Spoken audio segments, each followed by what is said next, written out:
Dear listeners of the Female Guys Requested podcast, welcome back. I'm your host Ting Ting from Las Vegas. Today is another beautiful Wednesday, so I'm delivering another fantastic episode with our guest, Laura Schmonsees. I've been wanting to interview Laura for quite some time. She has an amazing life story and has gone through quite a few career transitions, from a full-time instructor and guide to a physical therapist and then an entrepreneur. She is definitely not afraid of trying new things, and she always figures out a way to make them work. She was also one of the first female AMGA certified rock guide when she obtained the certification in 2001. Climbing has always been one of Laura's greatest passions. In this episode, Laura talked about how her first NOLS course changed her life, how that experience inspired her to live and work in the outdoors. And after 10 years working full-time for NOLS, visiting and living in pristine and wild places, why she decided to transition into guiding with Jackson Hole Mountain Guides, and later what made her decide to start from ground zero and enter the physical therapy school and eventually started her company Wave Towards Therapy, educating others and selling athletic recovery products. We also discussed how to prevent injury and perform self-care to make one's guiding and athletic life longer and more sustainable. There are so many insights in Laura's answers, and I can't wait to share our conversation with you all.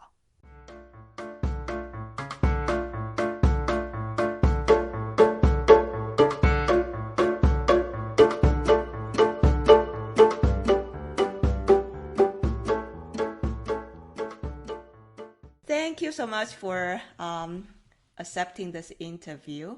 I've been wanting to do this for a long time because you are a perfect candidate for me because Thank you you. have gone through, so you went to Prescott College, is that right? Yes. Yeah. So it was a very outdoor oriented college. And hmm then you work for NOLS, National Outdoor Leadership School. And hmm then you also work as a guide, I think for Jackson Hole Mountain Guys Yes. for Jacksonville. quite a while. And then you became a physical therapist. Yes. And And then, yeah, so I have your wave tours and it's yeah. fantastic. And then an entrepreneur. So I don't know. Lots of things, lots of careers. So I just kind of wanted to ask you all that. How did you start? And then why did you make the transition out? And Mhm. then what did you feel the most proud doing your guiding career, and then the reason that you are doing it now, and then the challenge of being an entrepreneur, uh, and then also some self-serving questions I really want to ask you about, how to do some, maybe we have some prehab exercise of, to just, as a guy we need to take care of our body and all that. Right. Yeah. Yeah. So That I'll sounds have a good. lot of questions, but maybe I'll start with, how did you even start playing in the outdoor? Um, well, I grew up in the East Coast and in the suburbs, and my East family Coast, was where is in East Coast? I grew up in DC, outside of Oh, so it's DC. not like outdoorsy at all, huh? Not outdoorsy, and my family is not outdoorsy. I mean, we'd swim at our lake house, and I played tennis and stuff like that. Um, but I always just loved being outside and hiking in the woods. And a few of my friends in high school took NOLS courses. I think some of us were troubled teens. We got into trouble. We were naughty, and anyways, it was just a good opportunity for them to like get away. Right. And they all like the outdoors too, but none of us had done anything really in the outdoors. So when I was 19, I took a NOLS course. So I did a year and a half of college, and then I took a NOLS course. I did a semester in the Southwest, and Oh, that really changed my life. So that's what really got me into all this stuff. So I started relatively late, especially by today's world of kids getting into these things very young. So yeah, I did my NOLS course, and after my NOLS course, I was like, this is for me. Like when I did climbing, in my climbing course, I was basically like, oh, this is what I'm supposed to do. It just seemed, yeah, exactly what, I don't know, but just what I needed in life. So after my NOLS course, I transferred to Prescott College, because I wanted to, stay out in Arizona, uh, climb, do outdoor stuff. So I transferred to Prescott College and finished my last 2.5 years there. Oh, so you started college when you were in DC, but then you Upstate just, New York, yeah, oh, Skidmore. okay. Yeah. All right, but then after you spend some time in the Southwest, you said, okay, I'm going to go to Arizona. So, Yes. and did So, you also change your major? oh yeah. Well, my first school, Skidmore College, all the things I wanted to do, like environmental studies or women's studies, um, were all only minors. So I was a major in like anthropology, but it was only a year and a half. So then I switched to Prescott, and I ended up studying environmental science, environmental education, and also outdoor education. I had a double major. Nice. Yeah. And then, so after Prescott College, did you start working for NOS already, or you had other jobs? I worked at a couple camps like that were outdoor camps to just sort of get experience. And then when I finished college, 96, I applied for the instructor's course at NOLS. So that was, my first like real job, I guess. And how long did you work for NOS? I worked for NOLS um, from 97 to about 2007. So 10 years. Wow, that's a long time there. Yeah. And many of those years were full time. Full time. So which means that how many field days did you have? I think full time was like 25 weeks a year, which doesn't sound that much, but when you do It's the a math, lot. Yeah. it's a lot because Yeah. those are days like gone, right? And then Right. Especially in those courses are either at least 30-day in the yeah, a lot field. of them Yes. are, yeah. And then the climbing camps are like 2.5 weeks. And then there's always days on each end where you're basically prepping or whatever, just dealing. And so for most of that time, I lived in my truck. So that was the days before van life. Yes, I remember that when I took my nose courses and worked a little bit. I didn't work as long as you did. That Uh, definitely a lot of people sleep in the back of their trucks. yeah, Yes. it was living in the back of your truck. So I would, when I wasn't working for NOLS, I'd go to Indian Creek or Devil's Tower, or go somewhere and climb. So you were living the dream. That's people I like to guess, call. Yeah. right. But not making much money. I think starting at NOLS in 97, it was like 50 something or $60 a day for an Ah, instructor a day. right. Yeah. So that was for a base instructor, but it was a great life, and I loved NOLS. I loved all the experiences I had there. Yeah. So I mean, obvious people know that the drawback of okay, the pay is not that awesome. You are in the field a lot of times. Probably very hard to have a relationship. But then is I mean, just like you said, the nose experience kind of changed your life. So you probably changed a lot of people's life too. So was that your favorite parts of working for nose? Yeah. I mean, I think it was a combination of getting out into these incredible places that were truly wilderness and truly remote. And then also, yeah, just the impact you had on people who were like me at one point, where like they weren't outdoorsy or they hadn't experienced this. And when they go on a NOLS course, they're in a small group, they're cooking for themselves, they're learning communication skills, they have to work in a team, they have to learn how to map read and then work in a team to get to the next place. So it's, as you know, it's so different than guiding. It is more of a school. We taught first aid, we taught communication, we taught all the hard skills like cooking and campsite selection and setting up tents. And but there was just so much more about helping people learn, I guess, just how to be self-reliant and resilient because these are people who maybe have never cooked before, have never really had to make that many challenging decisions before, and all of a sudden, you're putting them in those positions. So that's really cool. And you're doing it in this incredible place. Like I worked so many Wind River mountaineering courses, and as you know, because you've done long traverses in the winds, it's just it's incredible. And Yeah, Wind River Range is still my favorite alpine range in the States.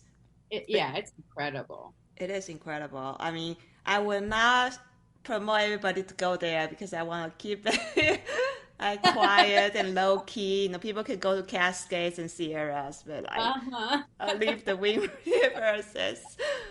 Yeah. But I truly understand what you meant by you really go into the wilderness and you spend time there. I think that's quite different than guiding, I think. Uh, Yeah. I mean, I think it just depends, of course, but a lot of guiding is sort of shorter trips and goal oriented. Um, at NOLS, I mean, well, one, this was also obviously pre cell phone. We did have a ground to air radio. This was pre satellite phones when I was working there. So we had a ground to air radio. That was the only way to contact if there was an emergency. If you saw a plane fly over, you could try to contact them. So, like, kind of crazy. Yeah, I did a course in Australia once that was like 60 days Australia.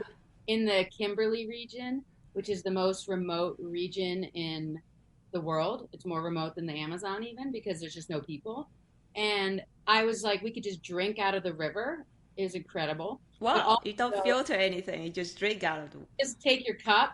It's just so pristine. And we had lots of adventures there because we had like a cyclone come through and the water rose 30 feet in 24 hours and lots of adventures and seeing incredible things like thousands, hundreds of thousands of fruit bats, that we paddled through in the canoes. That's the kind of wilderness, that is just, it's very remote and it's very hard to experience. And honestly, I don't experience it that much anymore. I mean, I don't go on those long trips anymore, and that's okay. But I'm so Right. grateful for all the trips I did, being away Yeah. from everything for 30 plus days. I mean, certainly, because, I've started to see, say, the younger generation doing those courses or um, they enjoy doing expedition. I was like, am I a little bit too old? Not thinking about because I remember those days. Certainly, there are challenges, but there's a lot of rewards. Um, Yeah. so, and now, like talking with you, that kind of remind me that good old days when I didn't really have to worry too much about my retirement and Right. yeah. Yeah. Living in the moment and Mm-hmm. being young, so you're not too worried about it. Yeah. Just enjoying yourself. And what's after nose like? Did you just transition right out, or you were working like multiple places at the same Yeah. time? Well, at some point, I think part of being on those really long expeditions did start to get tired, and I wanted to have a little more like grounding Like and community and stability, that type of thing? more community stability. Yeah, I needed to be grounded a little more, and Mm. so I started looking into guiding because that would give me opportunities to do shorter trips and go back home. I also I really love all the technical aspects about climbing, so I always loved teaching just Yeah, building, rescue, and my husband Dave, then yeah, he just told me, he said, "Wow, Laura is just so smart and so sharp on technical system." And then he said he was always a mess, and then Laura just said, "You know what? Why don't I just take over this thing?" one of my, I think, there's like this one, I can't remember if it's maybe Howard Gardner. There's like 11 intelligences. It used to be the seven intelligences. I think it's 11 now. I haven't researched it recently, but one of them is spatial relationship. And when I learned that there's different intelligence, I was like, oh, that's me. The And spatial, okay. so map reading was always easy.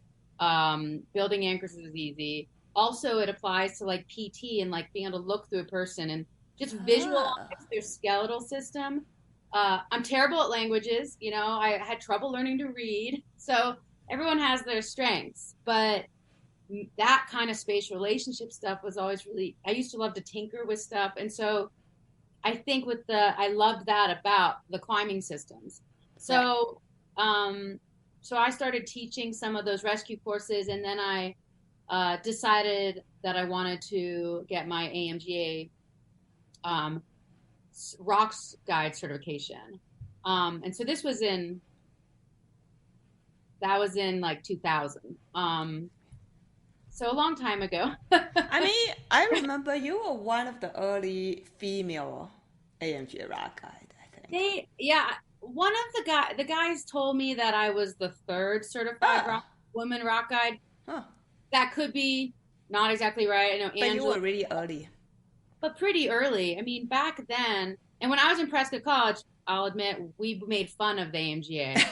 We were all wanting to just be a bunch of cowboys, and guide. And then, but as I started working, I just started to see the value in the certification process and just learning more. And I really kind of started to crave just learning everything I could about all those systems and the climbing and the guiding. So I took an advanced rock course. At that point you could skip the Challenge? first. Well, I took the second course because I had the experience to just go to the second course. I see. And then after that, I took the exam and I passed. So that was good. It was all guys, of course, and then me. Yes. Yeah. But, and then after that, I helped my husband at the time and also a couple good friends challenge the exam because it was like Ah, the end of that period. So we would go out and I would help work with them and be like, this is what you need to do. right. And and then so a few of them challenged the exam. But so I did that. In that whole process was wanting to maybe transition to the guiding, and so I started work for Jackson Hole Mountain Guides in about 2000, I think.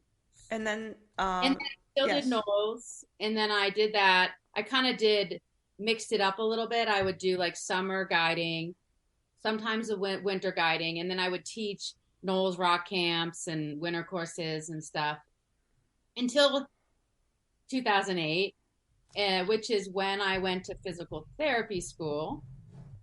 And I continued guiding for Jacksonville Mountain Guides until 2011. 2009? Sorry, you said. 2008, I went to physical therapy school. Right. And then, and I still continued to guide through those summers until I became a physical therapist. And then once you became a physical therapist, you were done guiding? Yes. Yeah. Okay. Once I graduated, then it was like on to like, all right, I don't think I'm not going to be doing both. New career, pretty excited about, embracing that and learning there. So it was really hard to leave the guiding world, I admit. So I have a few questions. Like, can you kind of compare? We did a little bit, but I think probably things that stand out for you to compare between like, say, the nose more like education work and then the guiding work, and then why that was suits for you, or say the at your lifetime goal at that time, and then what's the pros and cons between these two in terms of your life decisions and all that, and then how can you jump out and to take physical therapy school, and then you make the decision why is it hard to leave the world? I guess that's my questions. Yeah. Yeah. Um, so yeah, and I mean, NOLS, I loved that educational focus of it. When I started to guide, even though there is less of an outward education focus, I feel like often clients do want to learn, and there's great opportunities to still educate clients in those short courses about whether it's climbing stuff or even just the plants and animals that you're traveling through. and just to sort of broaden people's awareness of the whole outdoor environment. So um, it is it's different, right? And I liked both, but it did become hard to be gone for so long. And I think Right. natural progression, getting older, I was wanting to just have a little more roots. I wanted to get a dog. My partner and I wanted to like live somewhere. Wanted to start gardening, just normal, I think, things that you kind of want to start diversifying with as you get older. So guiding allowed me to like do that, but still come home, come home. Since I was guiding in the Tetons, I do, 2 to 4 day trips generally. Sometimes we do longer trips into the Wind Rivers or up to the high point in Montana, Granite Peak. And I mean, it was fun to meet people. You meet a lot more people that way. They tended to be a little bit older. Um, and you also got to work with a lot of different guides, and that was nice. Nice. And the guiding community was great. Well, when I was working for Jacksonville Mountain Guides, it was still located in downtown Jackson in this like old building. Um, and it was just very much a community there, hanging out before, after trips. And that is the thing that I really did make. Two things made it hard to leave guiding eventually. One is the community, such a great group of people. And honestly, when I went to PT school, the other thing was all of a sudden I went from being like an expert in something to like a complete newbie. And that it was hard, just to be honest, not for an ego means necessarily, but just all of a sudden to be in this totally different realm where um you really don't know anything versus the comfort of like being kind of solid at what you do, being, after guiding for so many years, there was comfort in being sort of, yeah, an expert in something. Yeah, that remind me a couple of things because I still read the AMGA Facebook group and I've Mhm. seen because right now the AMGA has this scope of practice means that if you are you can only operate to a certain kind of terrain according to your certification level. So Mhm. then there will be there was potentially like long time nose instructor. Then now they have to start over because right now you can Yeah. challenge the exam and all that, and then they felt it's like not fair and it's really hard for them because they in nose they do rock him, they take people out multi pitch, and now like they don't have the so-called certification to do that, and I was wondering that because I have also some nose friends. They also went on to PT or become the PA, say, Yeah. and so it's like I wonder whether it will be easier to jump to a totally new thing. You just like okay, it's totally new, so I'm gonna be a total beginner. So I'm just gonna bury my head and work. I know it's hard, so you already have that expectation from a person who might be a senior person and knows, but they want to leave their lifestyle, and then now coming to guiding, wow, all of a sudden they have to start all over again. I think that's a good point. And I think that would be really hard. I feel fortunate that actually I was able to do what I did, and I was encouraged to go through the alpine and the ski, partly because they were like, well, maybe you should consider teaching for the AMGA at some point. Um, but back then it wasn't as much of a need to go through every process. I was like, well, I got my rock certification. That's what I wanted. I can still do all this guiding. You don't have to be certified. Um, I would think it could be really hard now for someone to make that decision.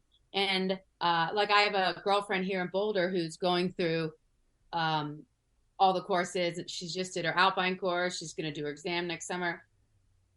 Honestly, I think I wish you could still challenge somehow. I think it's just so Mm. expensive now. And it is very hard to go through that process. And there are cases like NOLS or Outward Bound where people can be very skilled in the ways that we want them to, for guiding, which is I mean, one of the biggest things is the mountain sense. Like I talked to some of the AMGA folks and the examiners, and that's a huge thing that's starting to lack.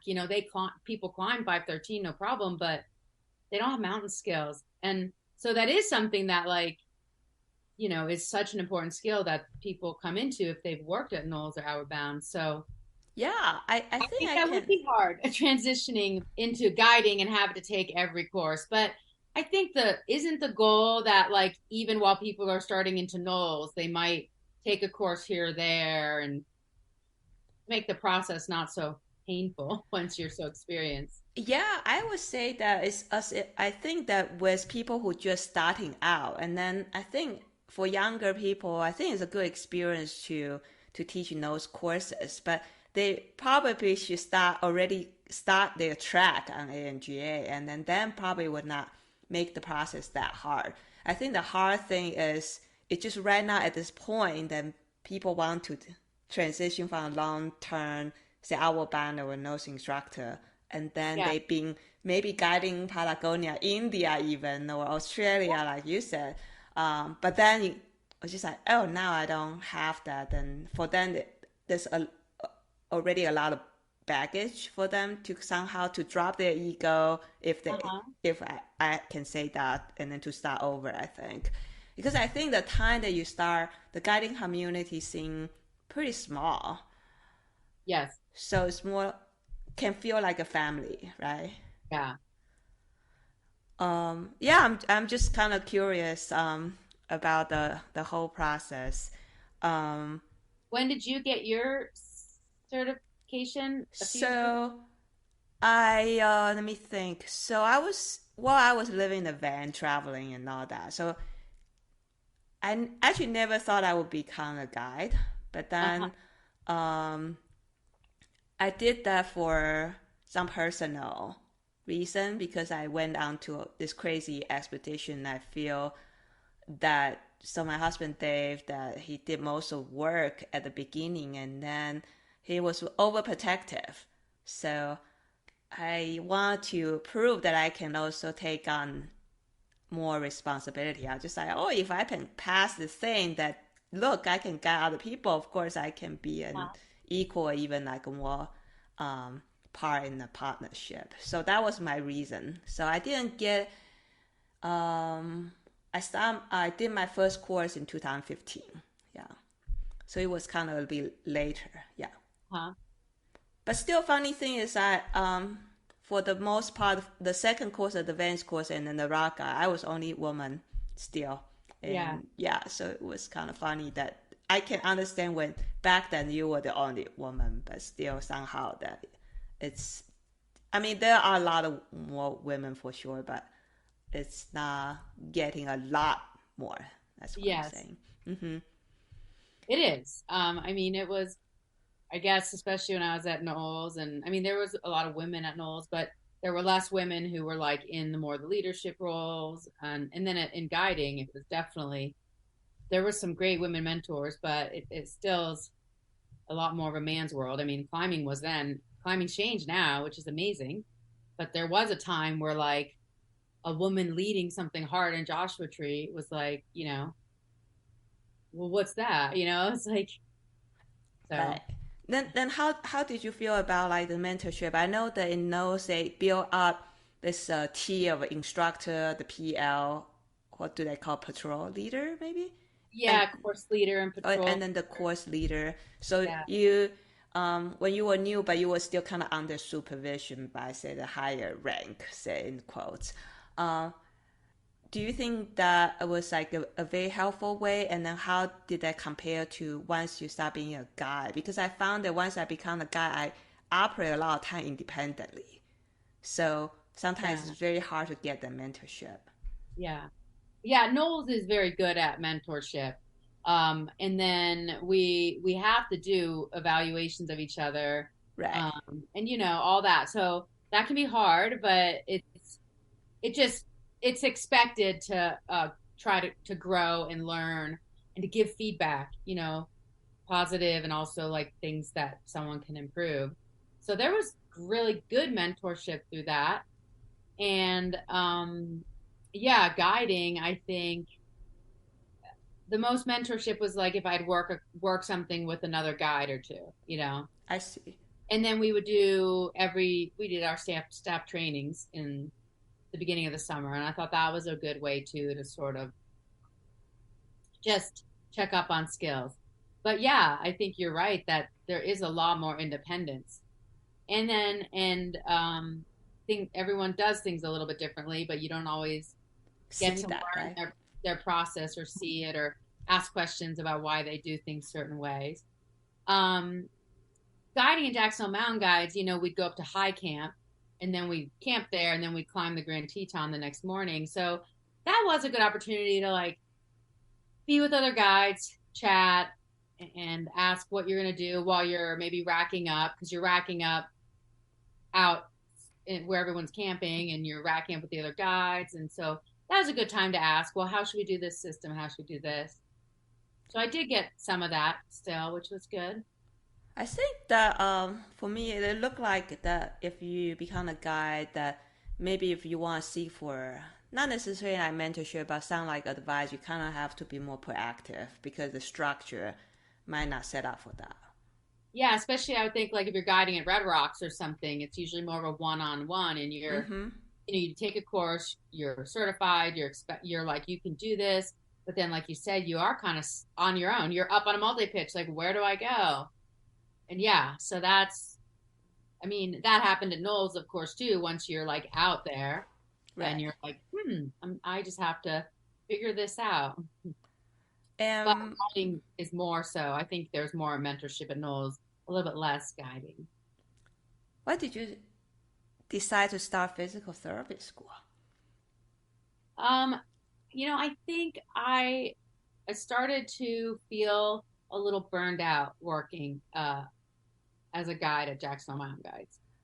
Um, Is and that because more physical or just because you didn't feel much growth on the job or hectic schedule? I mean, some of it is physical because you're just going such long days in the mountains. The other physical part is like at least where I was guiding, it's really high altitude. You're just baking in the sun all day, Yeah, and it's hard on you. And it then, is. I mean, I basically baked myself in the sun, for my whole 20s to mid 30s. Um, and yeah, I'd be like hiking downhill because such big days. I remember like at the end of one summer going to visit my grandmother's, right? And I'm like 30, and like I was going slower down the stairs than my grandmother's, so my knees were shot from carrying heavy packs, from working really hard. I mean, that did start to make me question things a little bit. So I think in the growth piece, yeah, you're like, okay, I'm here. I am like, what's next? Um, Now, I think like my situation was, in Jackson Hole. It's very difficult guiding there, honestly. Not the rock climbing part, but the like repetitive, the up and down, the high altitude. Like a lot of the guides are too tired to do fun mountain routes on their own on their days off. And it's a very short season, but you work your butt off for the whole season. I feel like now that I live in Boulder, I feel like a lot of the guides have a little bit a healthier balance of work life where I see them like one day they're doing a multi-pitch school. Like the other day, ran into Sarah. She was like teaching a crack school like in Eldo, and that was really nice with like just a few clients. That was probably a pretty nice day. Sometimes they're in the gym. Sometimes they're doing big long peak, but it seemed like a little more balanced and more sustainable. Jackson Mountain Guides, although there's a lot of older guides, I think it can be hard to, you either have to just take big breaks after like this intensive summer or find something else to do. so then I would do that. Then I would work some NOLS courses in the winter. I would teach some avalanche courses. And I saw some of the older guides that were pretty crusty. And I remember just being like, I don't want to be in my 50s and be like old and crusty and burn out. And so I think for me, it just motivated me to start looking at other options. And physical therapy seemed like a good balance of like my future. I wanted to keep climbing, but just to climb for myself. So I started to take courses. I had to do almost 3 years of prerequisites, which was pretty terrible. So I did that in the fall and spring, and then guided in the summer. But just because I went to Prescott College and they don't have the hard sciences there, so Okay.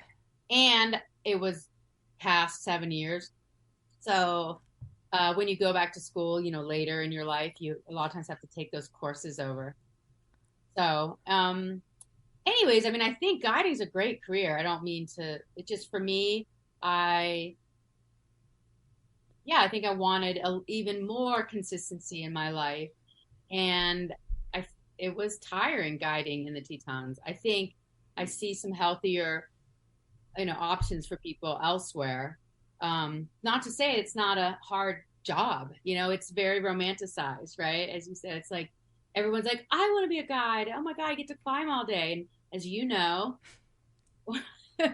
more like we're standing around belaying all day, you know? And we get to do some fun climbing here or there. But you can get burned out on it just like anything. Right. Yeah. I think you have to find that balance. I mean, you as a PT now, now obviously I keep wanting to do new things because now I started a business selling the wave tool and cupping sets and stuff. And it's a good balance because I can work part time. I see patients 10 to 15 hours a week. And then I do wave tools another 30, 40 hours a week. But it's at least they're different things. I'm not just doing patients for 40 hours or just sitting in front of a computer. And I think that's a nice balance. Yeah, so what I learned is, I mean, even on guiding, I found that to diversify the stuff Yeah. that you do. So sometimes like a lot of people talking about, oh, you can guide mountain route or multi pitch, and then you do some like single pitch instruction stuff, and then with people who have more discipline, they can go skiing and then they can go rock climbing. So just kind of like mix and match like avalanche uh, courses and all that. Uh, so even so right now, so you are not just full time with your business. You still see patients on your physical therapy practice. Yes. Yeah. I mean, I love seeing patients and I do a lot of hands-on manual work. I specialize in dry needling and also using like the scraping tools, the wave tool, and manipulation, manual therapy. So it's nice. I treat a lot of climbers. Sorry, I treat a Right. lot of climbers, and but also anyone. I like a variety, and that's nice because that's really enjoyable. I mean, do you see that from your background, like probably more, say, mountain athlete will want to talk to you for their problems? Yeah, they do. I mean, there are a lot of climbers around here, and they appreciate that you understand what they want to do. And I think there's value to see if you are a climber or mountain guide to seeing a physical therapist that does really understand climbing. Because I just understanding the movement and the loads, that's helpful if you can. Not everyone lives in a place they can, but you know, most mountain guides do. I wonder whether it would be this would be a too big a topic, but I'm like curious. Like, so for example, like as a guide, right? So we are always worried about, oh, if we get injured, we can't work. And then obviously there's a lot of repetitive stuff going on. Like for example, you were saying the guy in the mountains, especially if for most women, they usually the weight, the pack weight, and then the body weight ratio is kind of out of proportion. So, Yes. so that would be like maybe people would develop hip issues. I was wondering like whether you have any like tips or like suggestions or how as a guy that we can take care of our body a little bit better. Yeah, Yeah. I mean, it's a good broad question. I guess I'll just answer some thoughts there. But yeah, one thing I've seen in a lot in guides is like early hip replacements. Ooh, yes. That's heavy packs, a lot at 50. And I think those loads make a difference. I mean, so I think the lighter gear is very helpful, which everyone is sort of obviously shifting to that. That makes such a difference. If you have like a 30-pound pack versus a 50 or 60. I mean, I used to carry like a 65-pound pack at NOLS. Yeah, I mean, those packs are notoriously heavy, I think. Yeah. Everything was so heavy, round carabiners, oval carabiners, stuff like that. Rigid friends. So things are better. So that's helpful because that does make a big difference. And it's good to be strong, but if you're always carrying all that weight, you are just putting so much more load on your joints. So I used to, like I said, my knees by the end of the summer, I was like, they were just chronically kind of swollen. Wow. Like at the end of a guiding day, if you have a stream there, go stick take your shoes off, get your legs in the water. If you're coming out of the mountains, stop with your clients, make them all go in the water for like 10 minutes and just stand there and just stop that inflammatory process or slow it down. You don't need that when your body is worked right then. So just that can be really helpful. To just do little things like that to help as you go. And then obviously nutrition is important. Uh, Proper hydration, electrolytes, all that. In terms of like stretching, I think it depends on the person, like how much mobility work they need to do. Some people are hypermobile, so they actually don't need to probably stretch their joints too much more because they're naturally very mobile. They need more strengthening. Okay. And then other people are really tight and they can benefit from hip mobility, stuff like that, doing some yoga. But each person is individual, and what they have to choose. Yeah, so maybe I just use a case study. So I'm like gonna be self-serving about me. So most of the job I do is I mainly work in Red Rock. So definitely I mostly rock climbing. So I Yeah. found that for me, well, Red Rock is relatively compared to other rock climbing, you have a longer approach. So obviously, don't bring a lot of weight, just like you said, is good. And then also things I usually worry is because I belay a lot. So either from the bottom or from the top. And also another thing I do is I pull rope down a lot because every time you rappel, you gotta pull the rope down. So right now I'm like really picky about how the rope should go, so there will be the least amount of friction. And then I learn to ask my client to help me in pulling the rope. I think Uh, that's smart. yeah. Yeah. So, but there's still one time I do have a shoulder problem and nagging me as from pulling the rope. And I was just like, well, I mean, I never get hurt. Well, not exactly from climbing, but somehow that I got hurt from guiding. Yeah. So, what kind of like strategy should I do? Like training stronger, like strengthening my shoulder or stuff like that? Yeah, I mean, a couple of things there. One, you pointed out having clients help. I think that's really important. I mean, I remember getting, shit from a guide once because I wasn't carrying the rack and the rope up the Grand Teton, and I let my like big client carry it, and I was like, I'm not as strong as you. Like, you're a big dude, and if I tire myself out, I'm not going to be a safe guide. But the other thing is thinking about it long term. It's like, let those guys let other people help a little bit carrying stuff. You don't need to carry everything in your pack. There's nothing to prove. There's times where it would be quicker if you carry everything and then you just do it. But a lot of times it doesn't matter. So it's like let the clients help carry some stuff, and protect yourself that way. And then I think the pulling the ropes totally too. I mean, and they like pulling ropes. You just have them pull it and then take it at the end so you can like give it the good whip or whatever. Um, they can belay when they can, and it also empowers them a little bit to actually do things. They feel like they're contributing to the guiding day. But I think that stuff's really helpful. I had carpal tunnel, you know, since my mid 20s. Shoveling in the winter always made it really bad. Pulling ropes, all that. I always had issues. Um, and for me, uh, not just trying to reduce some of that amount of those pulling the ropes and stuff, using skinnier ropes was helpful. Also, doing like massage work in my arms. And now I would recommend like for people do like the wave tool or muscle scraping, where you can do some myofascial release technique, whether that's scraping or using the Theragun things or cupping sets. Or arm aids, whatever people like, it can really help try to flush out some of the toxins and help release the muscle tension at the end of the day, which will help lessen the chance of basically injury.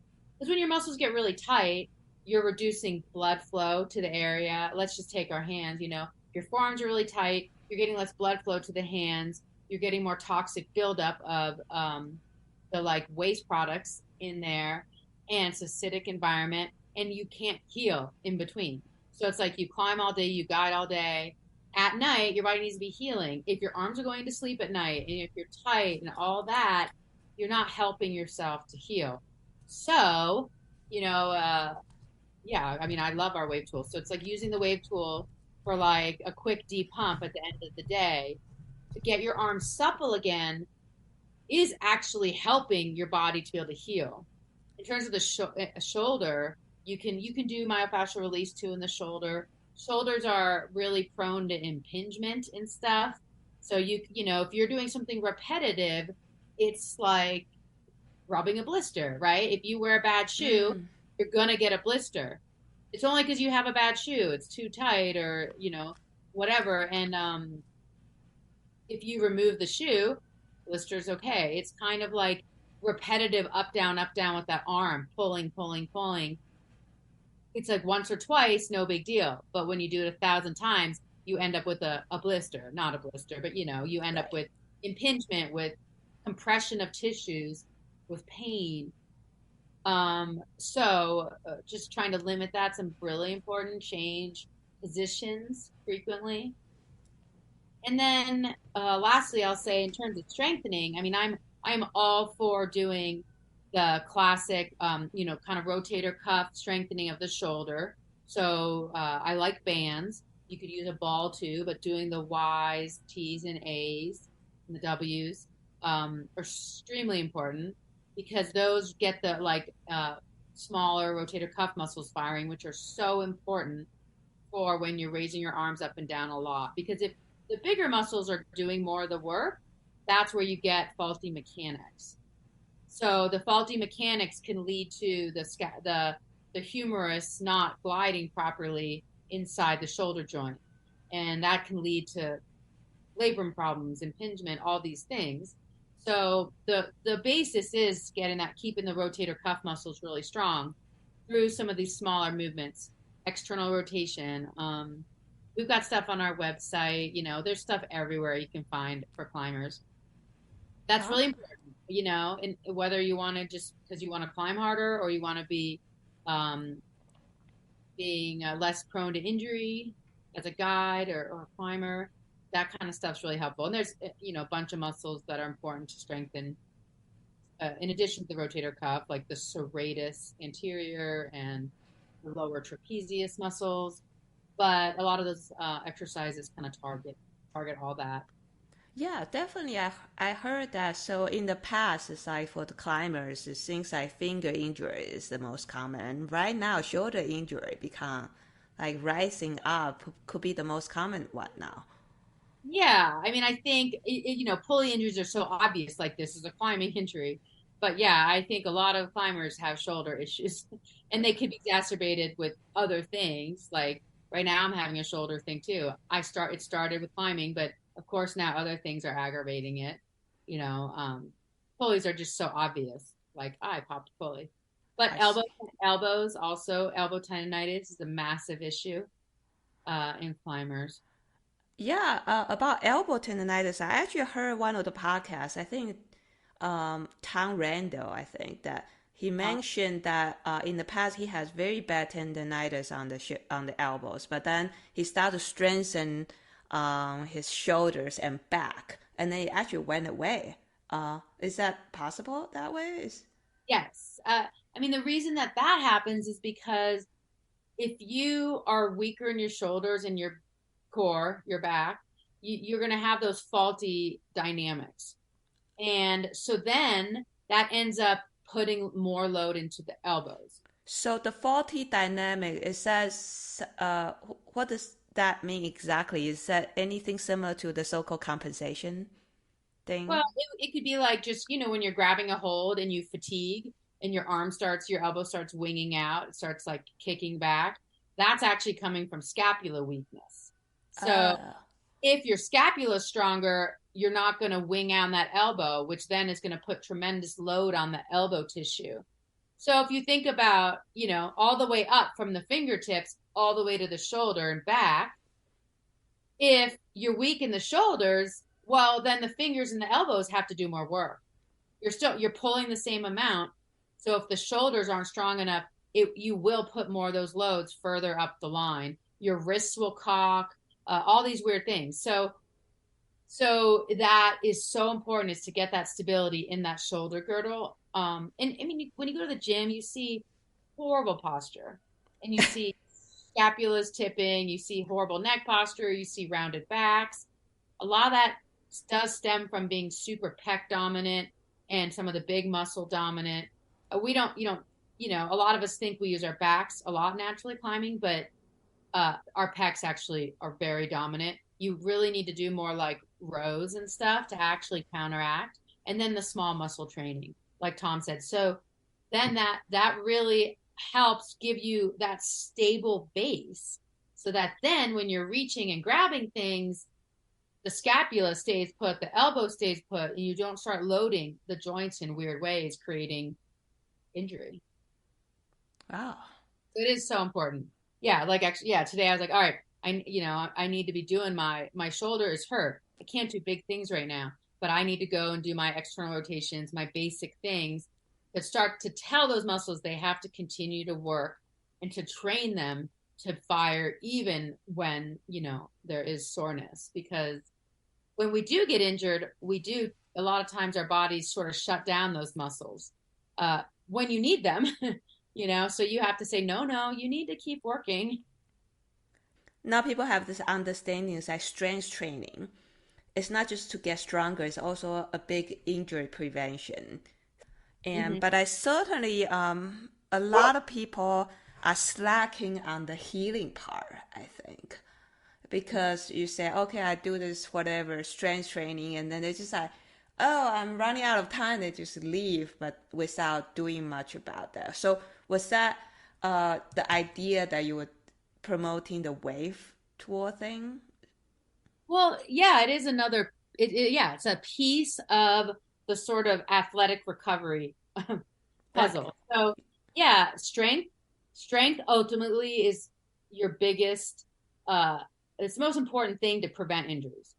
But we're still pushing our bodies hard. We still get injured sometimes, Right. and we still need help recovering. So that's where stretching comes in. That's where foam rolling comes in. That's where the tools come in, and the wave tool. And the wave tool is very helpful for improving that blood flow, which can help that athletic recovery. Um, we didn't develop it specifically for a product to sell. We developed it because our patients were wanting to be able to take something home and continue some of their work. And at that point, all of the muscle scraping tools were like thousands of dollars. You know, Nowadays you can get cheap ones on Amazon, but like we ended up bringing home clay and creating this tool.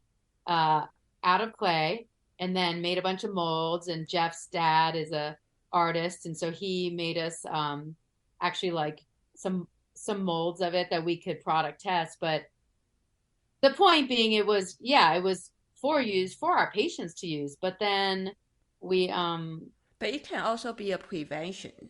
exactly. It really can also be a prevention tool. And that we've learned that too by using it to like depump and using it at the end of a long day or when you start to feel something small, like do it then. A lot of people wait too long. Like they ignore those signs. You were kind of alluding to that, like they're not taking the recovery, the healing as important. And you know, most of us could ignore them a little bit when we were younger, but like it catches up with you, and especially as you get older, you have to take the time and pay attention to those little things that are nagging and deal with them before they become big problems. Because then once they're a big problem, they're just so much harder to deal with. Yeah, so then I kind of argue that obviously when we were young that we think we were invincible. Um, but I certainly feel that even the younger people, if they take whatever physical activity or guiding as a long-term plan, they should probably already start when they start this Yeah. career, right? Yes, definitely. Yeah, because they're also pushing their bodies really hard because they can. I Right. mean, remember some huge things I used to do. And so yeah, they should be having recovery days. Like taking a day off is fine and then doing recovery with whatever tools you like to just help promote blood flow and getting that adequate rest so that you come back stronger. I mean, these principles are so well known in things like when you're training for a marathon and then there's the whole taper and then you need the rest days. And it's no different with climbing. Right. Like, when you go on a climbing trip, you need rest days too, or you need light days. You need to mix it up. Yeah. Or things will eventually break. But I like the idea. So you were saying that, well, you start a wave tour originally not thinking about that you were just gonna create this business, right? Because you were treating patients and then they want to continue and do stuff at home. So Yeah. then the wave tool kind of helped them, and then eventually become its own thing for you. Yeah. Eventually, I mean, that's where we created this tool. And I was like, talking to my partner, my co-mentor, Jeff, and just like, this thing's amazing. We need to like start a business. And Jeff already owned a physical therapy practice, so he owned a successful company. He knows how hard it is to run a company. I, on the other hand, was a mountain guide, right? Turned PT. So I was naive, and I was like, let's, we need to start a business. And he was like, you're crazy.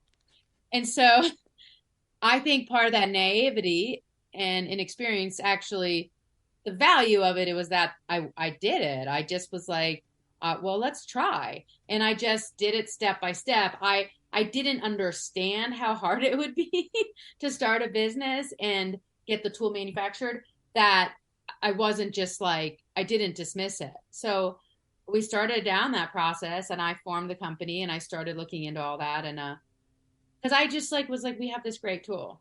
So yeah, that's kind of how it started. And now we have a whole bunch of great athletic recovery products. We have bands also, so for exercises, cupping sets, which cupping is awesome myofascial release. And we have great little sets that you can do stuff at home. Again, it's all about promoting recovery, blood flow, circulation, doing some myofascial release. That's kind of interesting because cupping, I know cupping since I was a kid. I bet. Yeah, and then I just saw this red things, and I know some different type of wave tool. It's like very flat, but then they just kind of Like a gua sha. yeah. So guasa, yeah, exactly. Yeah. So um, so I just like wow, it's like it's a combination of the Western research and then some like oh maybe I think they maybe in the ancient Chinese medicine they invent that from clinic clinical experience, I think. Yeah, well, yeah, traditional Chinese medicine, I mean, has used so many of these things forever. Obviously, gua sha, which Yes. is more rounded than our wave tool and more modern PT scraping tools. But yes, same, it's the start of that concept. That was for blood flow, qi, promoting wellness. Our tools can fortunately also address more scar tissue because they're actually sharper and break up like chronic tendinopathy, if you've elbow tendonitis and stuff. But yeah, the roots are there. And then also cupping. And I did a bunch of research on cupping and found out that cupping, I mean, has been used for like 10,000 years. Traditional Chinese medicine was one of it was sort of the biggest that used it, but like they were also invented in Egypt and Russia and even Oh, America, people use cups. So cupping's been used everywhere, which is cool. And right.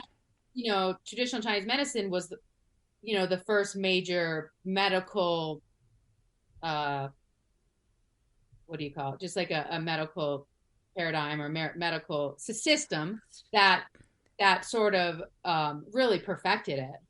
But yeah, people still use it everywhere, and it's a great tool. Yeah, And it's PTs use it and chiropractors use it, which is good. More people using it is better. yeah, feel like right now I need to revisit. So I have a wave tool. So I need to revisit it now. And it's like a small, so I always think that it's more for your limb. Is that right? For your lymph or Yeah, limb. for limbs, like for arms and legs and maybe neck, because there's nowhere that I can potentially reach. I could potentially reach to some pressure point in the back, but I might need some assistance. You might need help. Yeah, Right. exactly. I mean, it's any self tools are going to be easier to use on your arms and legs. And then Okay. you need a partner to help on the back. I mean, I can sort of get into the shoulders, but like, yeah, if you're doing back stuff on your own, get a Theracane. Those are nice to like use on your back for trigger points, or use the lacrosse ball on your back. Um, but you can use the wave tool anywhere. Of course, as a practitioner, I'm using it everywhere. People love scraping their low back, getting their low back scraped with it and stuff. So it's just a tool, that just it does save your hands. It's more effective than like just using your hands. I do love using my hands and I still do, but it's just a nice tool to make all this myofascial work simpler and more effective. How long? When was the first year that you started the wave tour? Your business, I mean, Our business, we first started selling in 2017. 2017, right? So it's 2023. So it's like 6 years now. Yeah. Uh, what do you think the outlook is like from the beginning of naive and you trying things out? Is Yeah. things like it's on track now? I mean, I still, yeah, still have no business degree. I'm still learning as I go, but Wave Tools is doing well. We're tiny. We have a lot to improve upon. We spend a lot of hours like getting product ready and stuff, which is not the most efficient, but it's just, it's just where we're at right now. But it's, yeah, people love the products, which is cool. It's going well. It is nice to balance between that and the PT work. I mean, we still need to work as PTs too, because we're not we're not like making a lot of money on wave tools yet, but it's doing great. It's got good potential.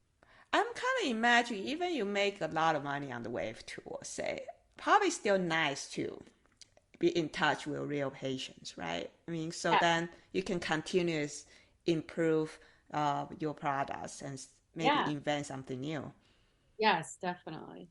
Yeah. Yeah, I mean, I love doing the physical therapy, and I'm hoping to keep doing it for a long, long time.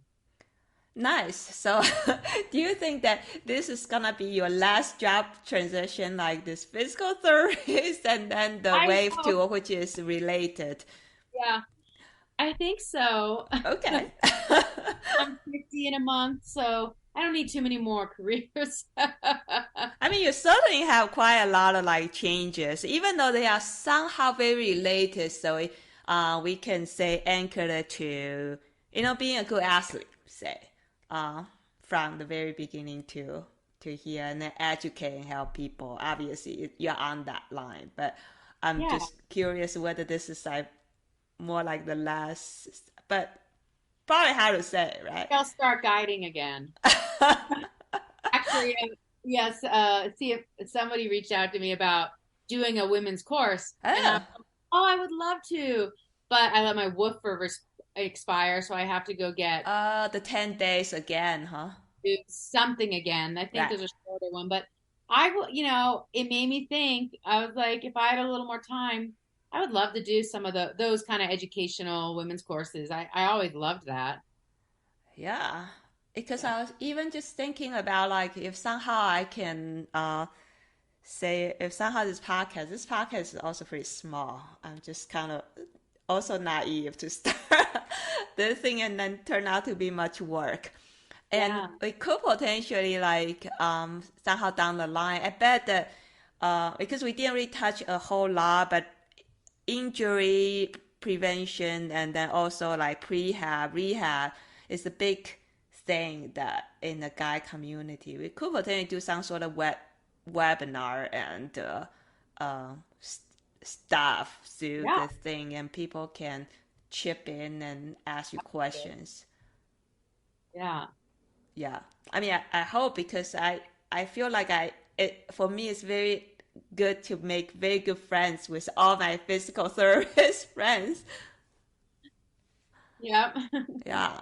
So great. And then also let's see then how about like you looking at your current career? Well, I'm not trying to say compared to guiding what is better, but I guess what I'm trying to say is all this career change that did you get what you wanted at that time when you switch the career? Yeah. I mean, I think I have no regrets of doing NOLS and doing guiding at all. In fact, I wouldn't be where I was if I had just gone to PT school, right out of college or something. So yeah, I feel like the transitions were mostly at good times. Um, like I said, I guess I could always go back and work a course, and I could always go back and guide. But I got so much out of those careers, and I still can't help being a guide when I go to the crag and I see people doing dumb things. I'm like, I'm always like, okay, I'm just gonna say it. Hey, I was a guide and I noticed this. Jeff's always cowering. I'm like, they need to know. But I still, yeah, that's still inside of me. I still climb with being very cautious and conservative. And um, I've loved every part of it. And I'm so glad I've done the guiding and the NOLS work. Nice. And then so if you're looking back your career, say, this is gonna be hard, I know, because there must be a lot stand out for you. Is what would you say would be your proudest moment, like during all this career guiding, or even right now for your physical therapy practice? That is a hard question. I didn't prep for it. Um, I mean, gosh, I think I just feel like helping people, you know, when I can't think of, I can think of moments like actually being like first on scene of like, climbing accidents or something where I've helped people, but having those skills to help people is like been very rewarding, I guess, in those moments. Um, Yeah, I mean, I can relate to that. yeah, It's a lot of time. It's really not about yourself. It's really about your connection and how you can contribute. Yeah, and say that this is another big question here is say if people listen to this podcast and they just can take away one thing, what you wish them to take away? Um, I would say to just never don't be afraid to try new things. I would say keep, sort of check in with yourself, see where you're at, see what makes you happy. Don't be afraid to step out of the box or try something new. I mean, I think throughout my whole career, I could have been discouraged. I mean, one, at initially being a female in an all pretty much dominant field in the late 80s and I'm sorry, in the mid 90s and end of the 90s. And I could have just been like, I can't do this, but I did. And then also, I think going back to PT school, when I had to take all those prerequisites, it was like years of extra work. But I just sort of took it one day at a time, just like, okay, still enjoyed myself during it. And then I think now, as I'm getting older too, it's like figuring out how to still have a lot of the work fun balance. I mean, we still go climbing all the time and figuring out how to do that. I still work really hard, but like when I catch myself when I'm stressed or whatever, to be like, okay, what can I change? How can I be happier? Does something need to change? And not being afraid of that. I Yeah, still more. that's beautiful. Yeah, because I think a lot of time people are stuck because they rather be stuck because they are so afraid of Yeah, the unknown, I think. very much so. Yeah. So yeah, And then I kind of guess, this is my guess, it's probably from all your experience. I think in the past when I was doing the nose course, is we talk about all this, what's the word they use? Not uncertainty, but dealing with.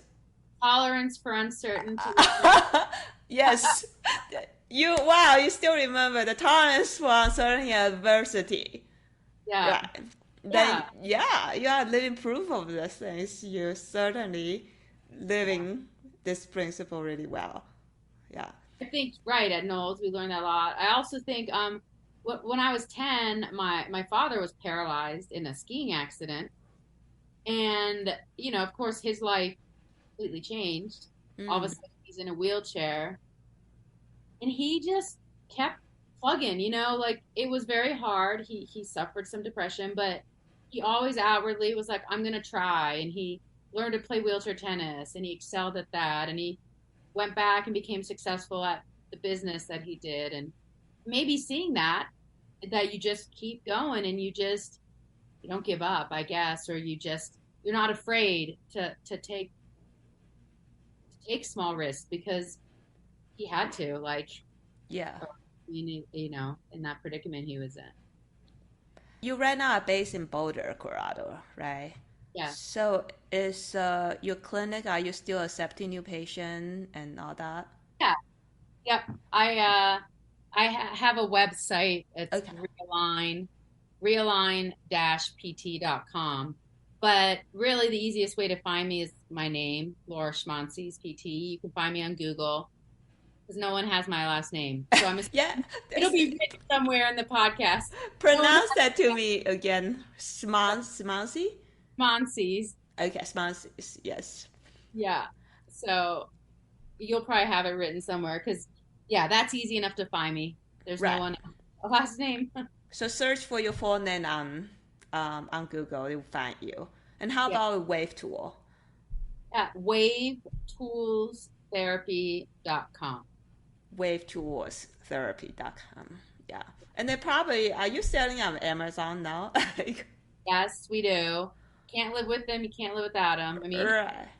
I get But very mad at Amazon at a lot, but so many people shop on Amazon, and it's the only thing that's really keeping our business going. Like, oh, I wish more people would just shop on our website, but people shop on Amazon, so we do sell on Amazon too.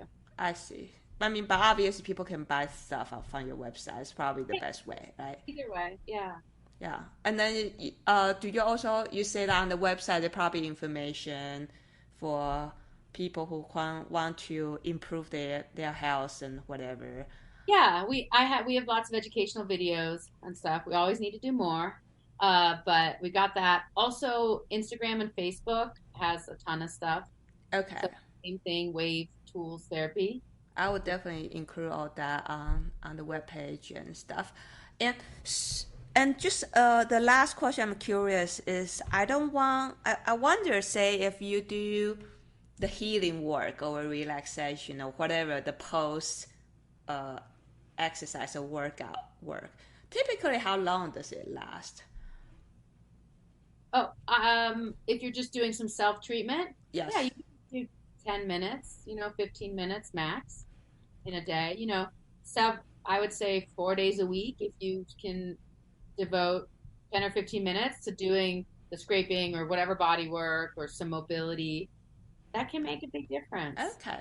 So because I read somewhere they say that it's not about the length you do, it's more about the frequency. Is that right? Well, sure. I mean, either way, right?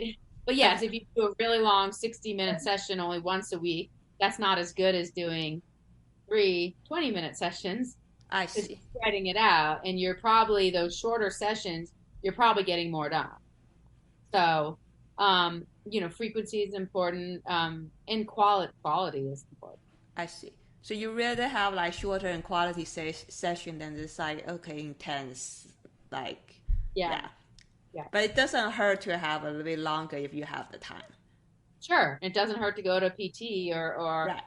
or massage therapist or whoever you like to see. I mean, I wish we could all do that more, but it is hard to make that happen. So Yes. nice that you can do some of the stuff on your own and then see a professional when you can.